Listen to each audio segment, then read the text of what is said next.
France Inter. Anthony Bélanger, dans une semaine, le président argentin fêtera ses 6 mois au pouvoir. Eh bien, faisons donc un premier bilan pour un président qui a fait irruption dans la vie politique et institutionnelle argentine en promettant de nettoyer le pays de ses politiciens. On pouvait donc s'attendre à un déluge de lois au Congrès des députés et sénateurs. Il y a bien eu avalanche, 2 textes fourre-tout qui comportaient plusieurs centaines d'articles, et puis plus rien.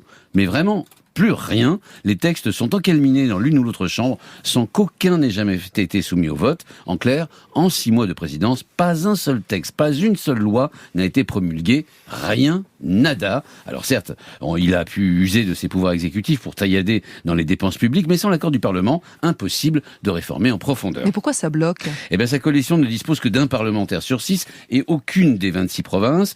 Donc, 23, pardonnez-moi. 23 provinces. Or, comme une de ses premières mesures a été de couper les vivres à ces fameuses provinces, eh bien, leurs députés font la grève du zèle au Congrès. Et puis, pour tenter de renverser la table, Javier Milei a viré la semaine dernière son chef de cabinet, l'équivalent d'un premier ministre en France, pour nommer un de ses politiciens madrés qu'il avait pourtant promis de pendre haut et court. Il s'appelle Guillermo Francos. Alors, c'est qui, lui ? C'est l'exact opposé du président.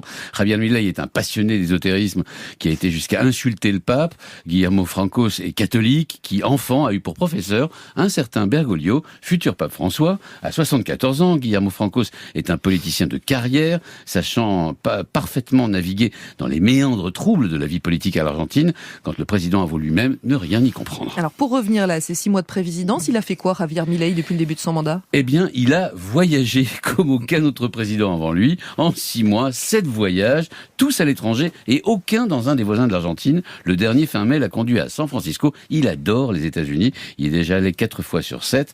Mais dans une semaine, il sera déjà reparti d'ailleurs pour l'Italie d'abord, puis pour l'Espagne, la Suisse, l'Allemagne, partout. Il rencontrera des chefs d'entreprise, des grands patrons. Ça, il adore, c'est son dada. Il a déjà rencontré Mark Zuckerberg et Elon Musk, mais ni Joe Biden, ni aucun autre de ses homologues étrangers.